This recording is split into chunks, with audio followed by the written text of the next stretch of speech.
Assalamu alaikum 10th class. This is your chemistry lecture number 6, and today we are going to do the last topic of our first chapter, that is the importance of equilibrium constant. So equilibrium constant, that is also called the Kc क्यों important है हमारे लिए? दो चीज़ों के लिए important है. The first one, it is involved to predict the direction of the reaction, कि हमारा रिएक्शन जो है वो किस डायरेक्शन में प्रोसीड कर रहा है. If the reaction is going in the forward direction, if the reaction is going in the backward direction, और the reaction is at the equilibrium.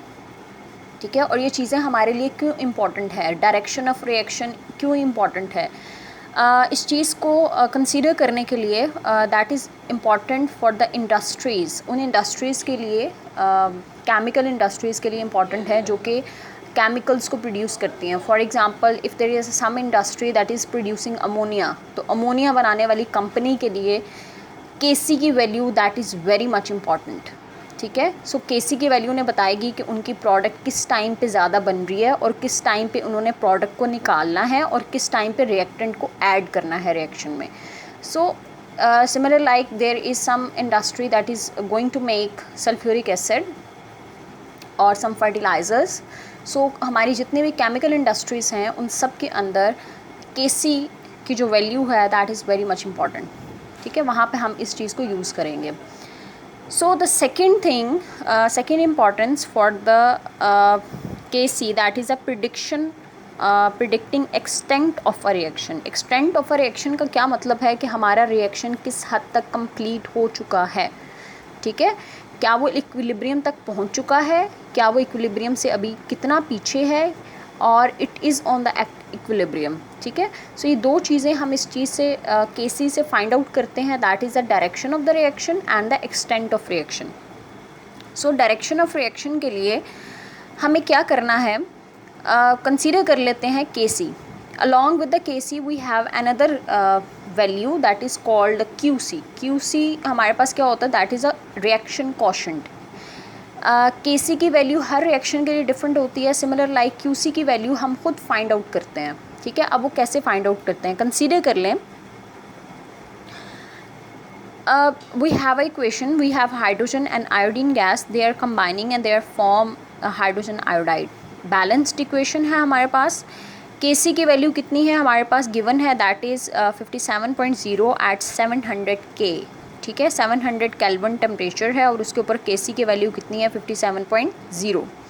So what I have to do, reaction consider कर लें. I have taken the container, और इस container पे मैं एक side से hydrogen gas add कर रही हूँ और एक साइड से मैं आयोडीन गैस ऐड कर रही हूँ. दोनों गैसेज ऐड कर रही हूँ और दोनों गैसेज जब यहाँ पे मिलती हैं तो मेरे पास हाइड्रोजन आयोडाइड प्रोड्यूस होता है.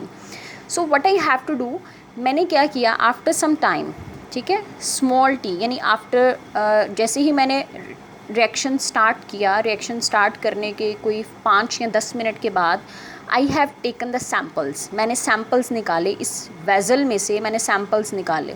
किस चीज़ के सैम्पल्स निकाले, मैंने यहाँ से हाइड्रोजन गैस निकाली थोड़ी सी, मैंने यहाँ से आयोडीन गैस थोड़ी सी निकाली और यहाँ से मैंने थोड़ी सी हाइड्रोजन आयोडाइड निकाली. ठीक है. और जब मैंने निकाला और उन तीनों की मैंने कंसंट्रेशंस को मैयर किया कि मेरे पास कितनी कितनी हैं. ठीक है. सो मैंने मैयर किया कि मेरे पास हाइड्रोजन की जो कंसंट्रेशन थी दैट वाज अबाउट 0.10 मोल पर डीएम क्यूब, आयोडीन की थी 0.20 and similar like hydrogen iodide की थी 0.40. So what I have to do, मैंने क्या किया, मैंने इस को इक्वेशन में पुट किया. हमारे पास Kc की वैल्यू किसके इक्वल होती थी, प्रोडक्ट ओवर रिएक्टेंट. तो सिमिलर लाइक मैंने प्रोडक्ट ली है, प्रोडक्ट की molar concentration over the reactant. ठीक है. और इनकी जो कंसंट्रेशंस थी की वैल्यूज़ मैंने इस में पुट की है, और पुट करने के बाद जो मेरा आंसर आया दैट इज़ 8. ठीक है. और Kc की वैल्यू क्या थी मेरे पास, 57.0. इट मीन्स दैट कि Kc की वैल्यू ज़्यादा है और Qc की वैल्यू मेरे पास कम है. मैं इन दोनों चीज़ों को कंपेयर करते हुए ये फाइंड आउट करूँगी कि मेरा रिएक्शन किस डायरेक्शन में जा रहा है. ठीक है. इस चीज़ को आप इस डायग्राम से भी देख सकते हैं. अगर मेरे पास Qc की वैल्यू कम है और Kc की वैल्यू लार्ज है, जैसा कि हमारे पास अभी इक्वेशन में था, Qc की वैल्यू 8 आई थी और Kc की वैल्यू 57 है. सो रिएक्शन कहाँ पे जा रहा है हमारा, फॉरवर्ड डायरेक्शन में प्रोसीड हो रहा है, यानी इट मीन्स हमारी प्रोडक्ट बन रही है। अगर इसके ऑपोजिट है, केसी की वैल्यू स्मॉल है और क्यूसी की वैल्यू लार्ज है, तो क्या होगा, रिएक्शन रिवर्स डायरेक्शन में जा रहा है, हमारी प्रोडक्ट कम बन रही है। और अगर दोनों की वैल्यूज़ इक्वल हैं then our reaction is at the equilibrium state. So you can find out कि केसी की वैल्यू हमारे लिए क्यों इम्पॉर्टेंट है और वहाँ से हम डायरेक्शन ऑफ रिएक्शन को कैसे प्रिडिक्ट कर सकते हैं। Fine. Now moving towards the next, that is the prediction of extent of reaction. Extent mean how much the reaction is going to complete. ठीक है, okay. Numerical value of equilibrium constant predicts the extent of a reaction. It indicates to which extent reactants are converted into the products. ठीक है, this is actually the extent of the reaction.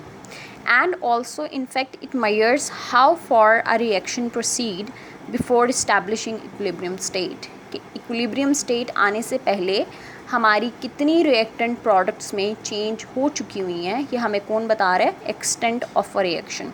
सो इस चीज़ को ज़्यादा more precisely करने के लिए हमारे पास that we have a concept diagram और फ्लो शीट। इस चीज़ में देखते हैं numerical value of KC predict करी थी दो चीज़ें, that is the direction of the reaction that we have discussed. Now moving towards the extent of the reaction. Extent of reaction में क्या है, अगर केसी की वैल्यू बहुत लार्ज है, ठीक है, तो हमारे पास क्या है, the reaction goes to completion, कि रिएक्शन ऑलमोस्ट कंप्लीट हो चुका है।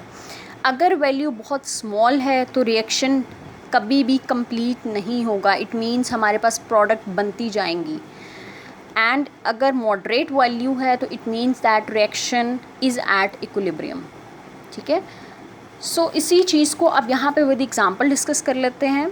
सो फर्स्ट में when the value of the KC is very large, तो इसकी केसी की वैल्यू है when carbon monoxide react with oxygen it form carbon dioxide. So KC की वैल्यू क्या है, 2.2 इंटू 10⁻22। ठीक है, सो केसी की वैल्यू बहुत लार्ज है, इट मीन्स ऑलमोस्ट प्रोडक्ट बन चुकी हुई है। अगर इस रिएक्शन में अमोनिया के रिएक्शन में, दैट इज़ अमोनिया की डिकम्पोजिशन है in the nitrogen and in the hydrogen. So KC की वैल्यू है 3.0 इंटू 10⁻⁹, नेगेटिव वैल्यू है, इट मीन्स दैट केसी की वैल्यू बहुत स्मॉल है, हमारा रिएक्शन कभी भी कंप्लीट नहीं होगा, प्रोडक्ट्स नहीं बन रही हमारे पास। और अगर वो मॉडरेट वैल्यू है that is 0.211, so it means reaction is at equilibrium. Okay class, hope you are all fine. Make sure के prediction of the reaction that is your long question and you have to learn it all, ठीक है, with the cases. And then we have prediction of the reaction. This is again your long question, but as well as this you will learn it with short questions. Short questions में आपको examples learn करनी है, ठीक है, examples की केसी की values learn करनी है and then you can write it down in your own words. आप इस चीज़ को याद रखो, ठीक है, और इस चीज़ को याद रखते हुए जस्ट इसमें एग्जांपल्स को पुट कर दो और अपनी वर्डिंग में इसे राइट कर दो, ठीक है। So that's all for today class. Thank you. Allah Hafiz.